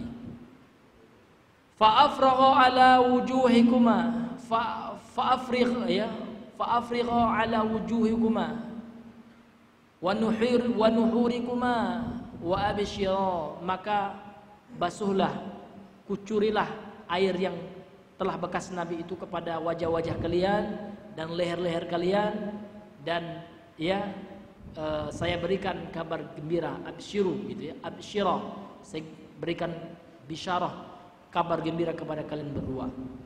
Fa akhadhal qadaha, lantas mereka berdua, Abi Musa al-Asy'ari dengan Bilal mengambil bejana itu, Pak. Fa fa'ala, lantas mereka lakukan apa yang disebutkan oleh Nabi sallallahu alaihi wasallam tadi. Ya. Fanadas Ummu Salamah, kemudian istri Nabi Ummu Salamah ya menyeru min wara'is sitri, dari balik siter, yakni tabir. Ini menunjukkan apa, Pak? Menunjukkan istri Nabi ini enggak ada ikhtilat dengan wanita-wanita kecuali dalam keadaan darurat di pasar gitu, atau pada tempat-tempat yang memang tidak bisa kita untuk tidak misah dengan yang namanya lawan jenis ya. Seperti sekarang tempat darurat itu, Pak, seperti tawaf di Ka'bah itu darurat juga. Karena memang sulit, Ka'bah cuma satu, Pak ya. Ya, orang banyak, ribuan bahkan ratusan ribu itu orang yang tawaf itu umroh ya. Bahkan saking sulitnya mengaturnya, Pak, apalagi di bulan puasa kan umrohnya luar biasa, atau orang di musim haji ya, itu kesulitan sekali gitu ya. Maka sulit untuk apa? Untuk tidak ikhtilat. Itu kan dalam keadaan darurat yang seperti itu. Namun hukum asalnya, Pak, ya nggak boleh kita itu campur baur dengan perempuan. Karena Nabi melarang ya. Dalam hadis Sahih Muslim ya, Nabi mengatakan kepada sahabat, la tadkhulun nisa, jangan kalian masuk ke perkumpulan wanita. Ada sahabat yang bertanya, bagaimana kalau wanita itu adalah ipar kita? Maka Nabi mengatakan alhamul maut ya. Ipar itu adalah kematian gitu. Artinya apa? Enggak benar itu, mematikan hati itu ya. Walaupun ipar kita sekalipun tidak boleh kita nyelonong nyampur sama mereka. Karena hati kita lemah, Pak. Ya, apalagi ipar kita ya seksi pula gitu ya. Nah, di situ bermain setan. Nah, tengoklah dikit gitu ya. Karena laki-laki, Pak, kelemahannya wanita. Makanya dalam Al-Qur'an Allah mengatakan zuina linnasi hubbus syahwati minan nisa. Itu yang pertama kali. An-nas di situ adalah laki-laki. Ini disebutkan oleh ulama tafsir ya. Telah dihiasi bagi laki-laki, ini fitrah laki-laki. Memang laki-laki ini kesenangannya itu wanita. Sehingga, Pak, banyak laki-laki yang runtuh karena wanita. Bapak tahu Napoleon Bonaparte, Pak, raja pemimpin Prancis yang terkenal galak, hancurnya karena wanita ya. Ya kan? Banyak orang yang hancur karena wanita, Pak ya, karena fitnah wanita. Bahkan ada seorang ahli ibadah di masa Bani Israel, Barsisah namanya. Ya, diriwayatkan dalam hasanat yang sahih ya. Barsisah seorang ahli agama, bahkan beliau punya karomah. Apa bentuk karomahnya? Setiap doanya itu mustajab. Apapun yang dia berdoa pasti Allah kabulkan. Akhirnya dia murtad di akhir hidupnya karena fitnah wanita.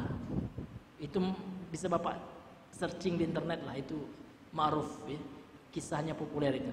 Barsisah, seorang pendeta Bani Israel yang binasa karena fitnah wanita. Ya, maka hati-hati, Pak ya, hati-hati. Jangan kita terlalu pede, terlalu husnuzon. Kan tidak apa-apa gitu ya. Kan cuman ipar atau cuman ini cuman itu ya. Hati-hati. Ya, karena fitnah wanita ini luar biasa. Kan cuman murid saya. Ya kan? Betapa banyak, Pak, seorang guru bahkan di mana itu? Di Bogor itu apa ya? Seorang guru itu ya.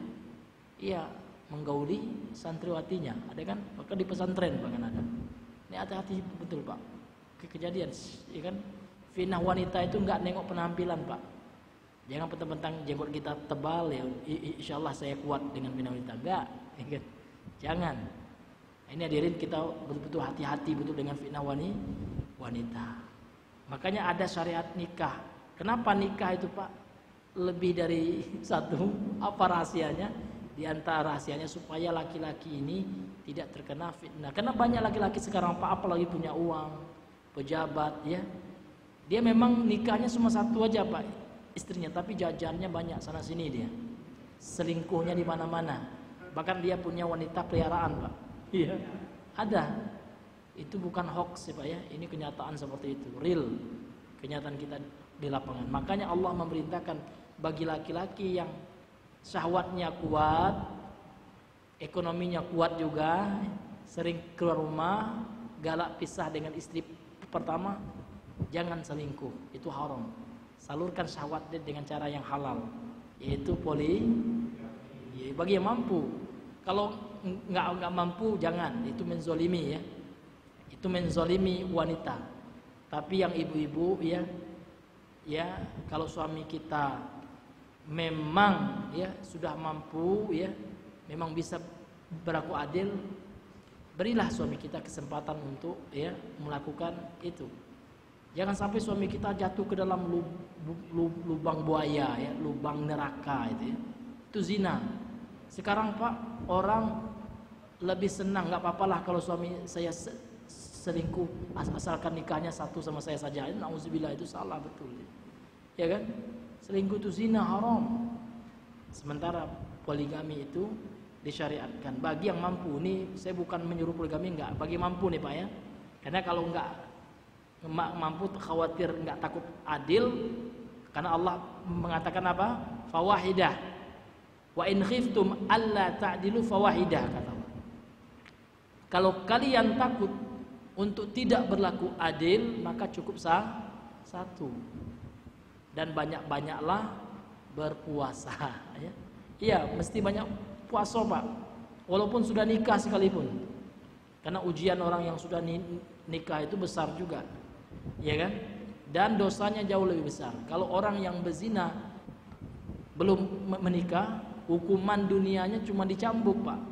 Tapi kalau sudah nikah, zina dia dibunuh, dia rajam, dilempari dengan batu. Orang sekampung, itu hukum Islamnya gitu. Kalau hukum pidana kan nggak ada, ya, belum diterapkan gitu ya. Ini artinya dosanya amat sangat besar itu. Maka untuk itu seluruh sebab, seluruh sarana yang bisa mengantarkan kepada zina itu diharamkan dalam Islam ya. Sehingga kita nggak boleh berdua-duaan, itu rahasianya. Kenapa seseorang itu nggak boleh khalwat dengan perempuan gitu ya? Khalwat itu artinya Pak berdua-duaan gitu ya. Iya, karena akan mendekati zina. Maka untuk itu ya, yang bagi yang belum menikah cepatkan ya.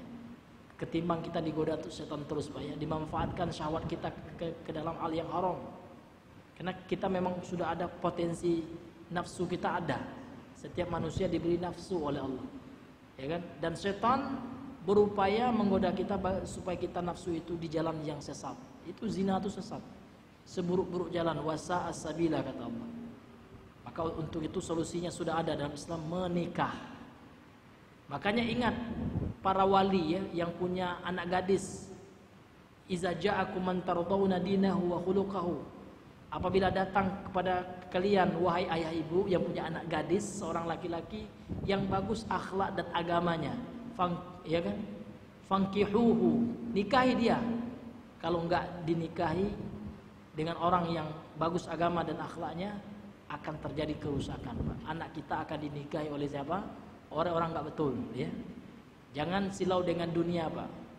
Ya, dunia itu sementara, waktu hidup saja Pak, bisa kita manfaatkan. Lama mati kita, amal soleh lah yang menemani kita. Enggak ada lagi, enggak bermanfaat lagi harta kita.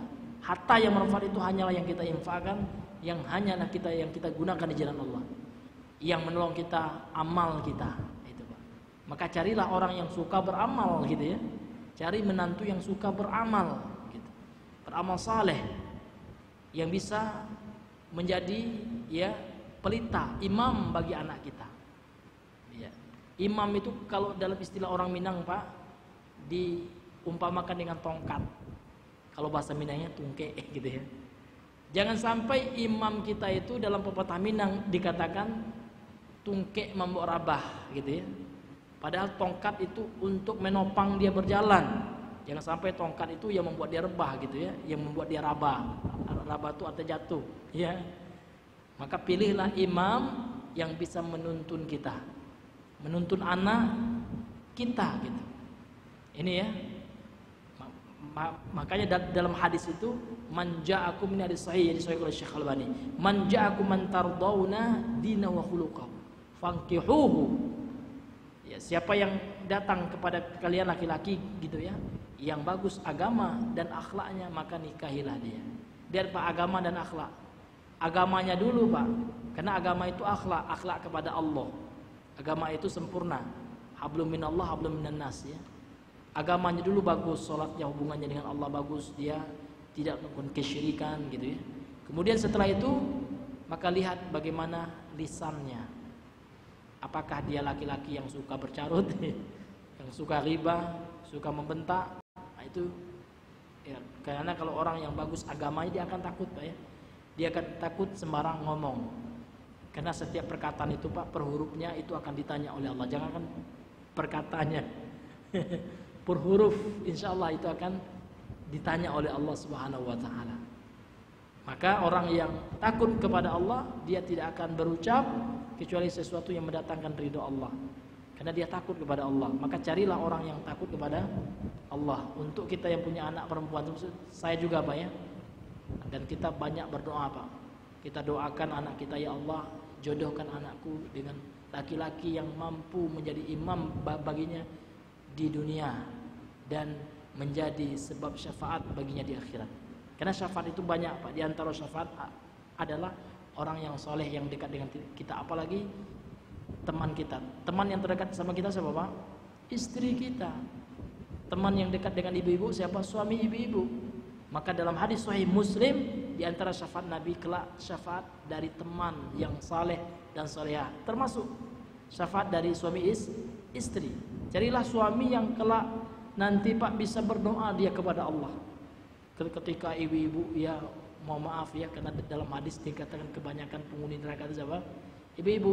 Namun ibu-ibu ini punya suami yang soleh. Ternyata suaminya itu adalah orang yang soleh, ditakdirkan oleh Allah kelak masuk surga, dia masuk surga. Namun suami yang soleh dia tetap masih cinta sama istrinya, walaupun istrinya masuk neraka, dia berdoa kepada Allah, ya Allah, ya kan, ya kan, tolong masukkan istriku, saya ridho kepadanya ya Allah, walaupun dia suka sakiti saya dahulu di dunia, suka ngumpet ya, ya suka nyindir saya, bilang saya jelek lah gitu ya, tapi saya ridho ya Allah gitu ya. Boleh jadi Pak ya, dengan syafaat suami kita, ibu-ibu bisa masuk surga. Gitu juga sebaliknya Pak. Bapak masuk neraka, ternyata istrinya sudah duluan nyantol di surga. Boleh jadi bapak masuk surga karena syafaat doa gitu ya dari istrinya. Itu. Maka pentingnya kita memilih istri yang solehah. Karena untuk apa Pak? Bukan untuk dunia ini aja. Kelak menjadi syafaat kelak di akhirat. Karena telah datang hadis sahih Pak ya. Syafaat itu juga datang dari teman dekat yang saleh dan yang solehah. Tentu teman kita yang paling dekat siapa? Istri kita gitu. Wallahu taala a'lam bisawab ya. Maka kita enggak apa-apa Pak, bapak minta pesan sama istrinya, Dek ya, Umi gitu ya. Kalau seandainya abi di neraka mi dan Umi Allah takdirkan masuk surga gitu. Kalau Allah takdirkan masuk surga gitu, jangan lupa doa. Minta sama Allah, berdoa sama Allah ya, supaya abi dikeluarkan, diampuni oleh Allah, dimasukkan ke surga. Gitu ya. Enggak apa-apa Pak ya. Karena dalilnya sahih dalam hal itu. Maka itulah gunanya kita mencari istri yang solehah, dan gunanya ibu-ibu mencari suami yang soleh. Nah ini Bapak Ibu yang dirahmati oleh Allah Tabaraka wa Ta'ala. Baik, karena sudah jam 8:30, mungkin kita cukup pada dulu sampai di sini pembahasan kita pada malam hari ini. Mudah-mudahan yang sedikit ini bisa bermanfaat, terutama bagi kami yang menyampaikannya. Demikian pula bagi Bapak Ibu, para ikhwah akhwat sekalian. Sebelum kita tutup, mungkin ada yang bertanya, maka kami persilakan. Ya. Waalaikumsalam warahmatullahi wabarakatuh. Masalah apa? Ikhtilat ya. Ya.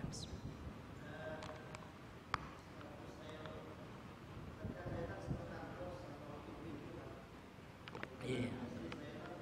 Iya.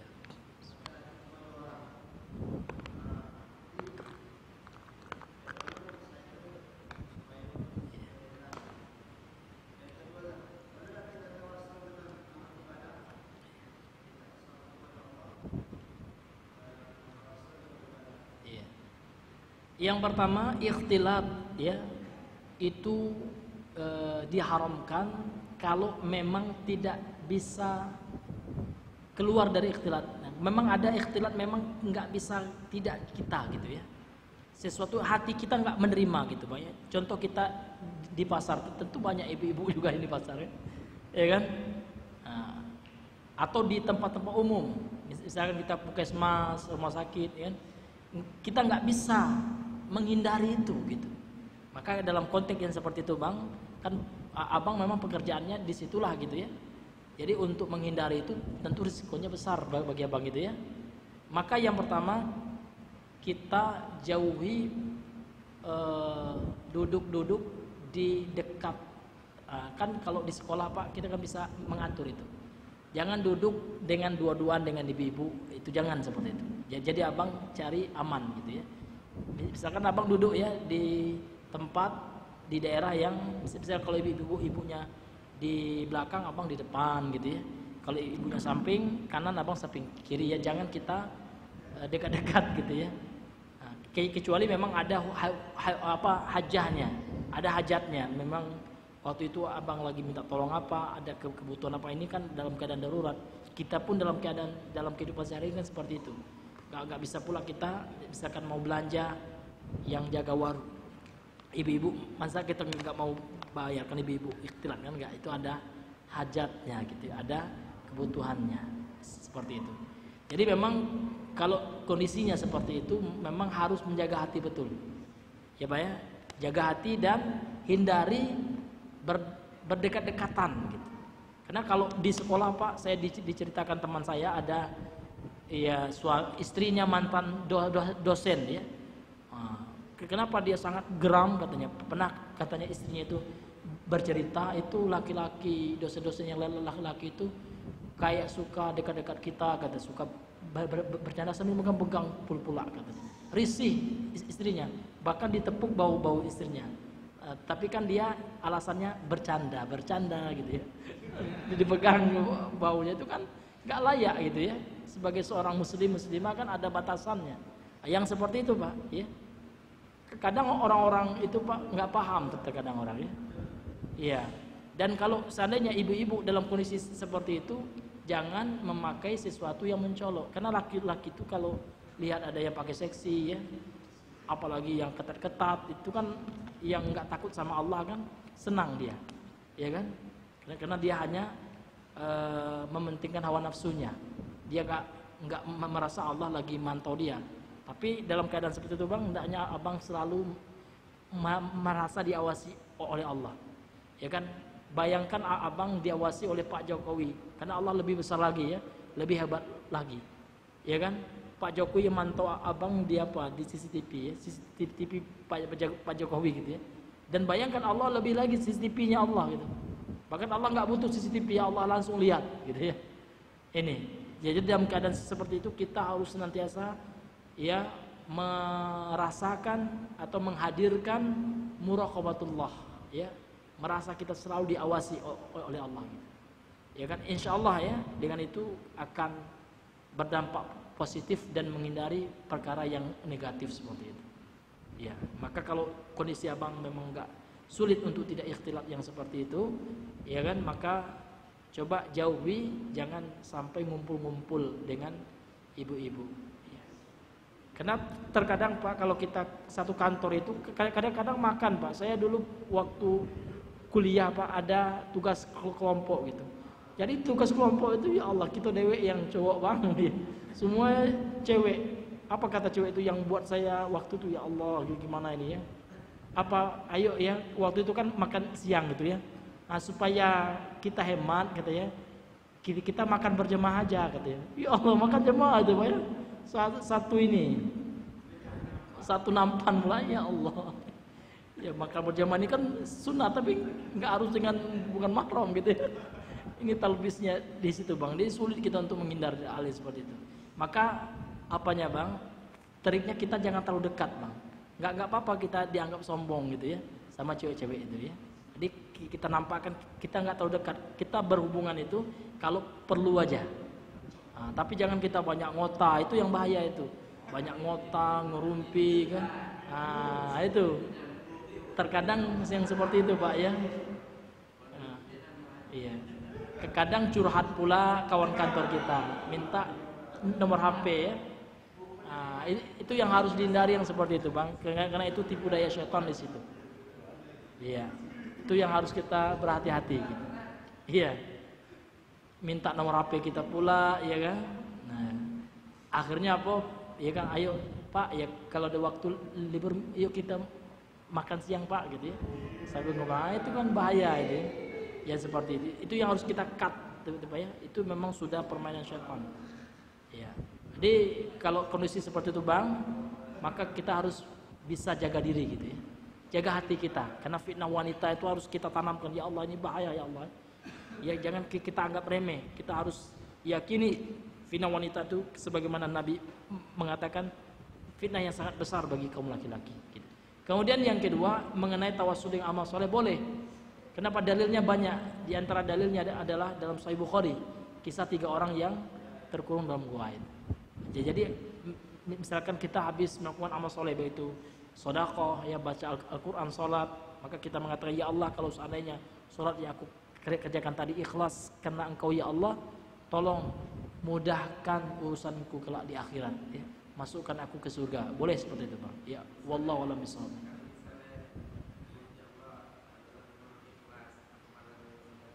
Ya. Boleh. Iya, minta lunas hutang, minta cepat dapat jodoh, boleh semuanya itu. Selama yang kita minta itu halal gitu ya. Tapi kalau yang haram nggak bisa Pak ya. Ya wallahu a'lam bishawab. Ya, fadhil. Waalaikumsalam warahmatullahi wabarakatuh.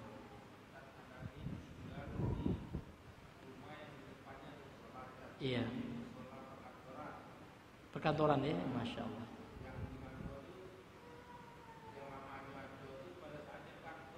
Iya iya. Iya.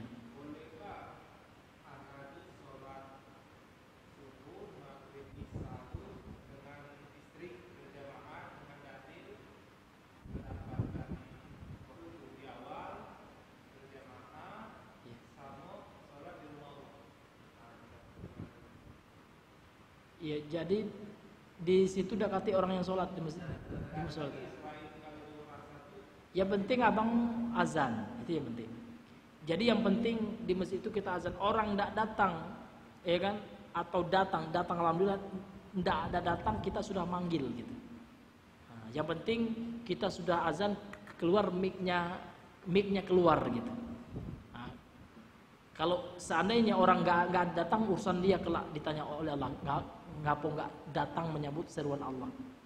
Orang sekarang Bang seruan Pak Jokowi kan, Pak Jokowi mengatakan mari ke sini saya kasih uang 1 juta, pasti ngumpul semua Pak, saya pastikan itu, ya kan? Asalnya nyonya tahu itu kan infonya. Ini sekarang Pak Allah mengajak, bahkan pahalanya kebaikan sholat itu lebih baik daripada dunia dari sisinya, lebih daripada itu lagi. Itu hanya sholat sunat subuh saja Pak. Sholat sunnah qabliyah subuh itu khairu minad dunya wa ma fiha, lebih baik daripada dunia dan seisinya. Apalagi sholat wajib, karena sholat wajib lebih besar lagi pahalanya. Orang nggak mau, karena orang nggak tahu atau kurang meyakini, imannya kurang gitu.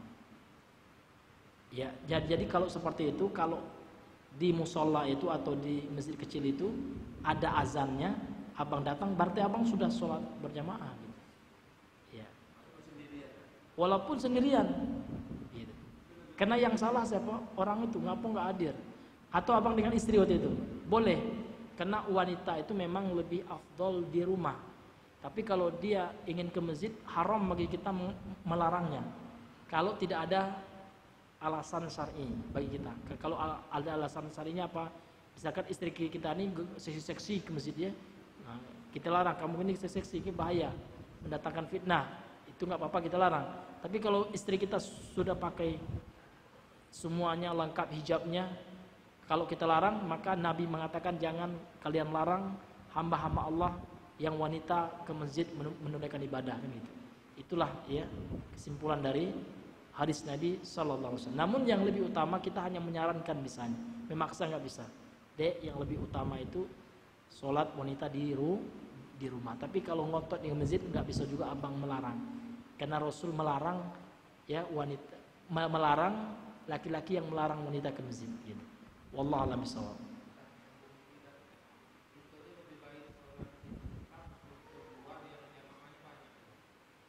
Iya tergantung bang ya. Kalau seandainya yang jemaah yang banyak itu jauh ya, maka lebih baik kita menghidupkan yang di situ. Karena kalau abang keluar juga tidak ada yang azan. Tapi warga ada. Iya, cuman sekok warganya cuma satu gitu. Cuma satu rumah gitu. Yang rumah yang lainnya jauh nian. Iya. Iya.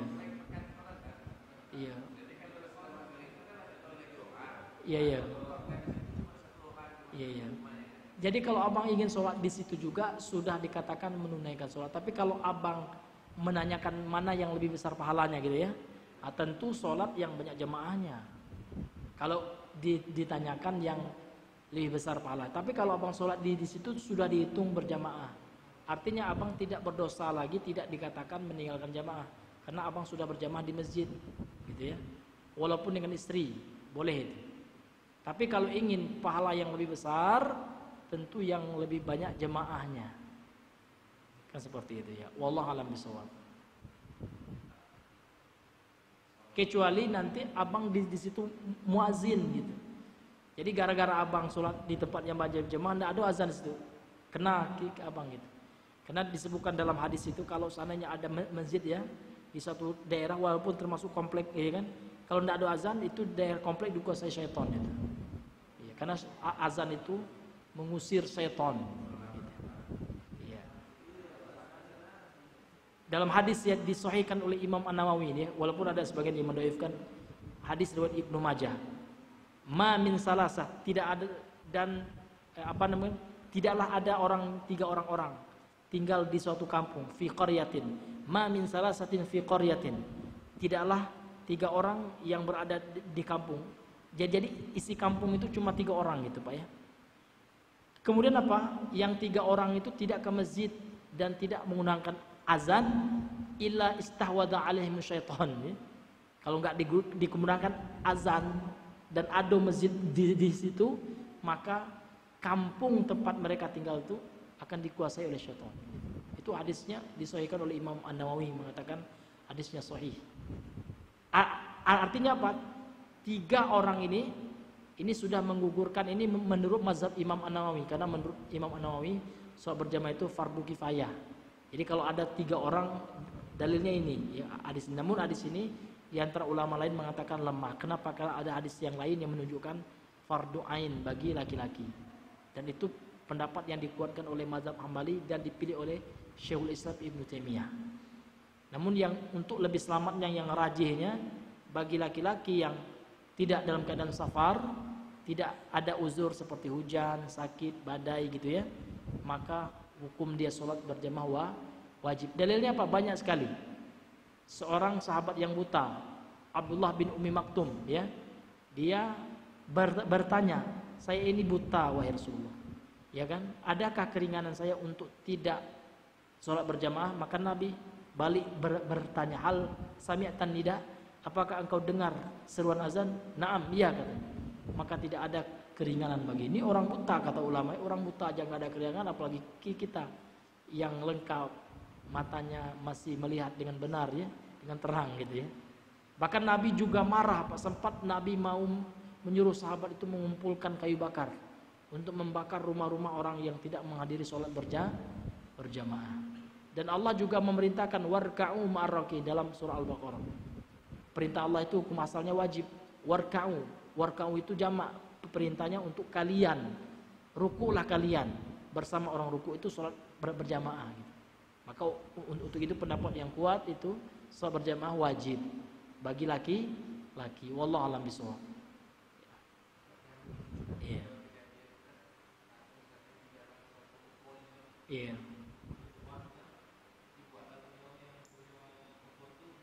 Iya. Termasuk itu. Iya. Jadi kalau ada orang bangun musola kemudian ditelantarkan, berdosa orang itu Pak. Itu namanya idha'atul amwal, menyia-nyiakan harta dia. Jadi pikir-pikir bagi yang musola, makmurkan musola, jangan buat musola be. Salat tak mau di situ, dibiarkan tempat jin gitu ya. Tidak dimakmurkan gitu. Walaupun kita sendiri yang azan, yang imam, yang makmum, tidak kata orang lantaklah sana. Yang penting kita azan menyeru orang. Itu azan kita saksi kelak di hari kiamat kita bisa berkata, ya Allah, saya sudah panggil mereka ya Allah, ya kan, melalui azan saya ya Allah. Namun mereka yang mementingkan dunia nggak mau datang, mereka nanti yang akan ya berhadapan dengan Allah. Yang penting kita kalau ada tinggal di masjid azan aja Pak, ya. Kalau nggak ada orang yang azan di kampung saya kan, di kampung saya ini dalam rangka bercerita aja Pak ya. Di kampung saya juga kalau zuhur, kalau di kampung saya di Padang itu, di Sumbar itu, di Sumatera pula, di pesisir selatan itu, ini zuhur itu udah kata orang Pak, alasannya sawah, ke sawah, ya nggak ada alasan. Saya azan juga. Beberapa kali saya azan Pak, pas yang ketiga kali mic dikuncinya Pak, udahlah azan juga saya dengan suara aja lagi. Iya, ya Allah, dikunci pula mic-nya kan gitu. Nah, gitu. Ini yang pengurus masjid yang seperti itu Pak, besar nanti pertanggungjawabannya di hadapan Allah. Awaklah megang mic, tidak ada azan pula. Orang nak azan terhalang, dikunci pula. Iya kan? Iya. Ini pengalaman saya tuh Pak.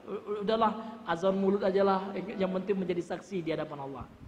Yang penting kita sudah azan, gitu Pak. Wallahu a'lam bishawab. Itu Pak asar, zuhur itu kalau maghrib insyaallah ada di kampung itu. Isya, kalau isya lah mulai agak berkurang raminya maghrib ya. Subuh tinggal beberapa lagi ya. Ini terkadang kenyataannya seperti itu ya. Wallahu a'lam bishawab. Ada lagi Pak? Ya. Waalaikumsalam warahmatullahi wabarakatuh. Iya.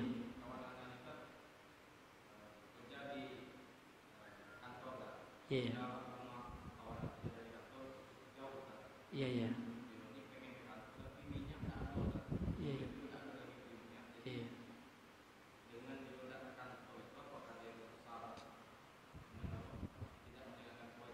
Iya.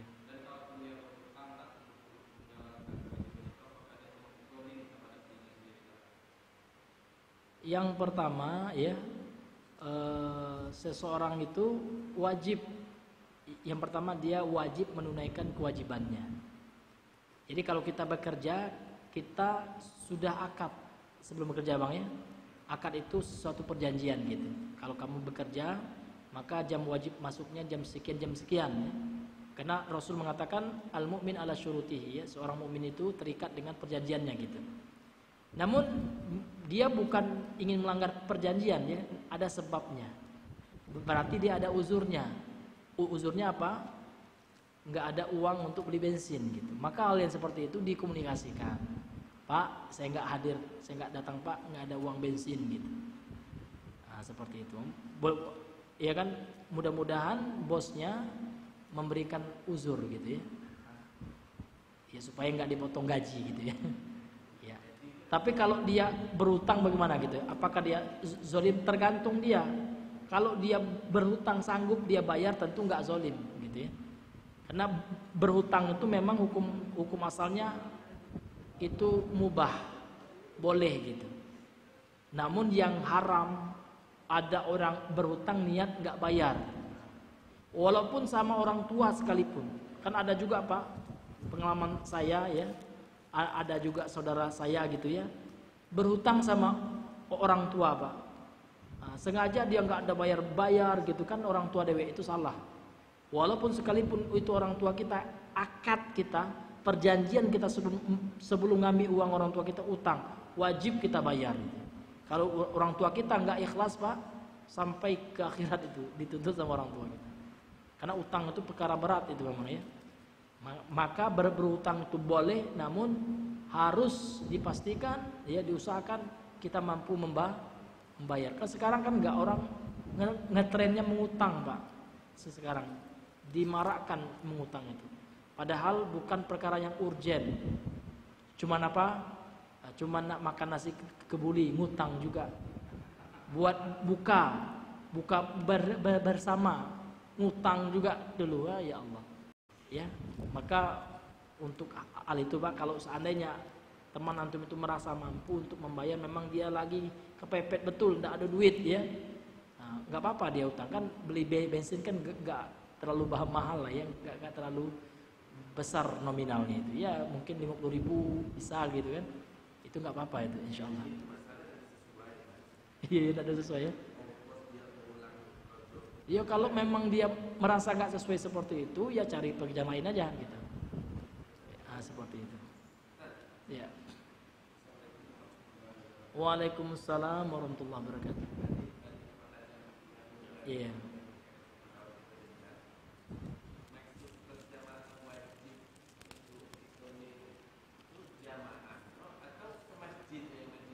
Itu terjadi khilaf di antara ulama. Nah, ini masalah khilafiyah.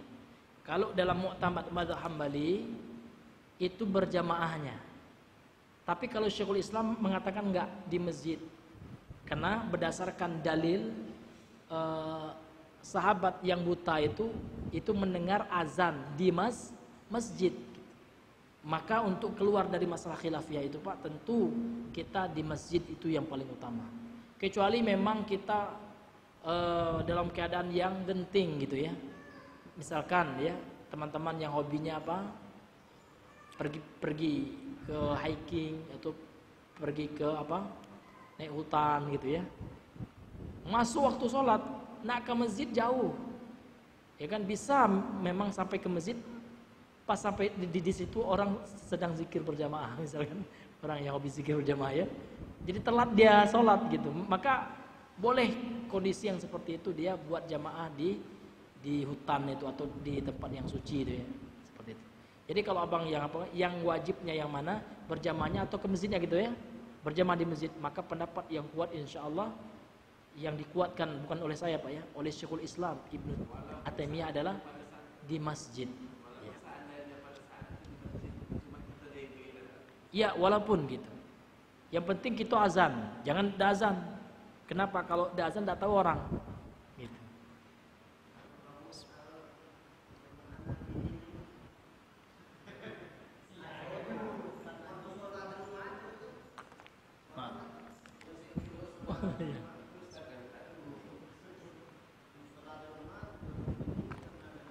Jadi yang namanya musola itu untuk umat.